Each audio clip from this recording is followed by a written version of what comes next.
हाँ, कहाँ लिखा? मानस में ही लिखा है। कहाँ पे मालूम? एक बार त्रेता युग माही शंभु गए कुंभज ऋषि पाही। एक बार त्रेता युग माही शंभु गए कुंभज ऋषि पाही। एक बार त्रेता युग माही।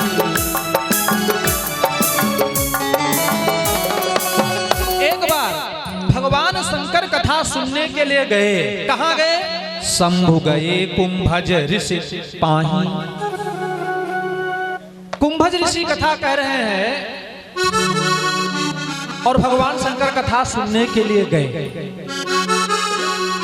भगवान शंकर कहां से? कैलाश पर्वत से, उत्तर में है ना। और कुंभज ऋषि कथा कहां कह रहे हैं?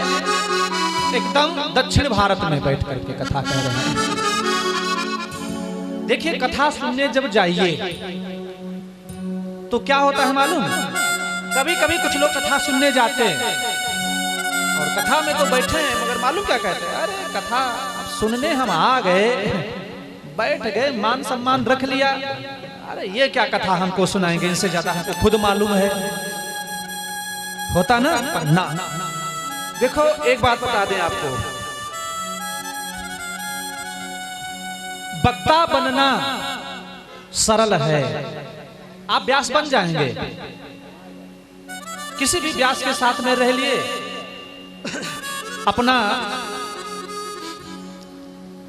साल 2 साल 4 साल रहे, व्यास की सेवा किए और पूजा पाठ धीरे धीरे देखते देखते सुनते सुनते कथा में आ गए। ध्यान रखना, मैं आपसे बता दूं, वक्ता बनना सरल है पर श्रोता बनना इतना सरल नहीं है, बहुत कठिन है। बहुत सरल होकर के जाओ, ध्यान रखिएगा, बहुत सरल होकर के जाइए। बहुत कभी भी कथा में जाइए तो अभिमान नहीं होना चाहिए किसी भी प्रकार का, अपने ज्ञान का, अपने विद्वता का, अपने कुल का, अपनी मर्यादा का, अपने मान सम्मान का, किसी भी प्रकार का अभिमान ले करके आप कथा में मत जाइए। देखिए, ईश्वर करे आप बहुत आगे बढ़ें, ईश्वर करे आप बहुत आगे बढ़ें, है ना। 10 मकान हो, 20 प्लाट हो, बहुत प्रॉपर्टी हो, खूब बैंक बैलेंस हो, 10, 11, 12 गाड़ियां हो, खूब परिवार सुंदर हो, अच्छी बात है। मगर जब कथा सुनने जाओ तो बहुत सरलता से अभिमान रूपी ऊंचाई को छोड़ करके तब आ पाइए। ये बताइए, सबसे ऊंचा, सबसे ऊंचा पर्वत कौन सा है मालूम? क्यों भैया? सबसे ऊंचा पर्वत कौन सा है? हाँ, बहुत अच्छी बात। सब लोग लिखा पढ़ी में तो एवरेस्ट को लिखा गया है ना, लिखा पढ़ी में एवरेस्ट को बताया गया कि सबसे ऊंचा। पर मैं आपसे बता दूं, आज तक किसी की भी हिम्मत नहीं पड़ी कि कैलाश पर्वत की ऊंचाई को माप ले, कोई नाप ही नहीं पाया। एवरेस्ट पर तो बहुत लोग चढ़ गए, नहीं चले गए, विकलांग लोग चले गए। अभी हम देख रहे थे, एक लड़की थी जो विकलांग थी और वो एवरेस्ट की चढ़ाई चढ़ गई ना। पर कैलाश पर्वत एक ऐसा पर्वत है जिसकी ऊंचाई पर कोई पहुंच नहीं पाया है। एक दिन मैं और अध्ययन कर रहा था तो एक भगवान के बड़े अनन्य भक्त थे, बड़े श्रद्धा थे आध्यात्मिक प्रवृत्ति के, और वो कैलाश पर्वत के पास पहुंचे। सोचा आज चलना है, 11 दिन रुके, जैसे चलने की तैयारी करें बस अपने आप मौसम खराब हो जाता, और जैसे मौसम खराब हो जाए फिर आगे जाने कोई नहीं दिया जाता था। 11 दिन तैयारी करते रहे, 11 दिन उसी समय मौसम खराब होता था। जब चलना चाहे वापस चले आए, उसी समय मौसम ठीक हो गया। कैलाश पर्वत की ऊंचाई को मापना सरल नहीं। उतनी ऊंचाई से उतर करके भगवान एकदम नीचे में दक्षिण भारत की तरफ, जहां पर कुंभज ऋषि बैठे कथा कह रहे हैं, वहां आकर के पहुंच गए। जैसे कथा सुनने के लिए पहुंचे और कुंभज ऋषि ने देखा, अरे हमारे यहाँ भगवान शंकर आए हैं। भगवान शंकर कुंभज ऋषि के गुरु जी हैं। सबके गुरु मालूम कौन है? सबके गुरु भगवान शंकर हैं।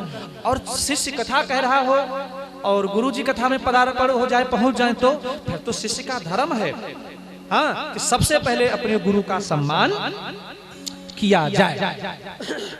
एक बात और समझ लें आप लोग, कभी कभी लोग मालूम क्या सोचते हैं, अरे गुरु जी आ गए, अब हम बैठे पूजा है, या हम बैठे हवन कर रहे, या हम बैठे यज्ञ कर रहे हैं, हम भंडारा कर रहे, हम कथा कह रहे, हम कथा पढ़ रहे ना।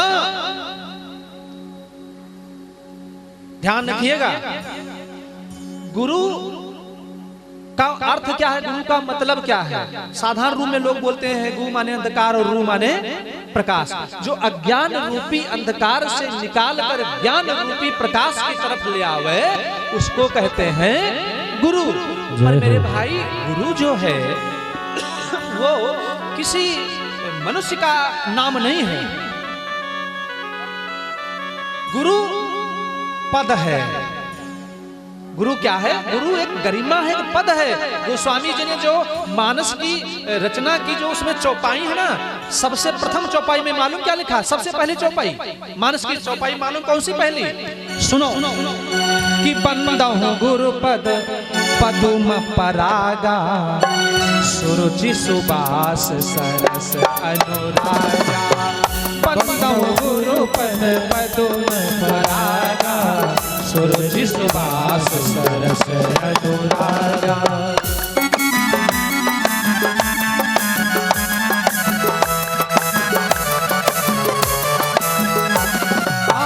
बंदहु गुरु पद पदुम परागा, बंदहु गुरु पद पदुम परागा, सुरुचि सुबास सरस अनुरागा। सुरुचि सुबास बंदहु गुरु पद पदुम परागा, सुरुचि सुबास सरस अनुरागा।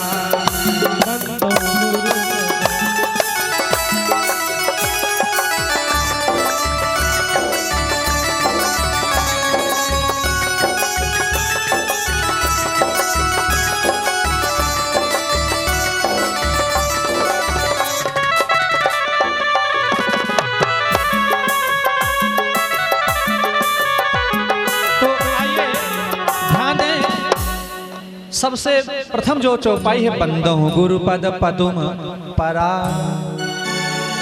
है ना। गुरु का एक बंदहु गुरु पद, एक पद है, एक स्थान होता है गुरु का, एक गरिमा होती है ना। तो मेरे भाई देखिए, गुरु जो है वो कभी कभी व्यभिचारी हो सकता है, गुरु कलंकित हो सकता है, गुरु चरित्रहीन हो सकता है, गुरु किसी कारण बस जेल जा सकता है, हो सकता है। और गुरु का जो पद है ना, तो आइए जरा ध्यान दीजिएगा। गुरु आए हैं और शिष्य कथा कह रहा हो, मेरे भाई समझिएगा, इतना विशेष कार्य कर रहे हो। गुरु के सामने कोई भी पूर्ण, कोई भी पूजा, कोई भी पाठ, कोई भी स्थान, कोई भी अनुष्ठान अपनी मर्यादा नहीं रखता। सबसे पहले गुरु, हाँ, गुरु गोविंद दो खड़े काके लागो पाए, बलिहारी गुरु आपने गोविंदियो बताए। गोविंद की पहचान कराने वाला तो गुरु ही है, इसलिए सबसे श्रेष्ठ है, वो पद ही श्रेष्ठ है। क्या हुआ? गुरु जी आए हैं तो कुंभज ऋषि ने क्या किया? कुंभज ऋषि गए और जा करके प्रणाम किया, भगवान शंकर को प्रणाम किया, और प्रणाम करने के बाद सुंदर से आसन पर बिठाया। सुंदर से आसन पर बिठाने के बाद साथ में सती जी हैं।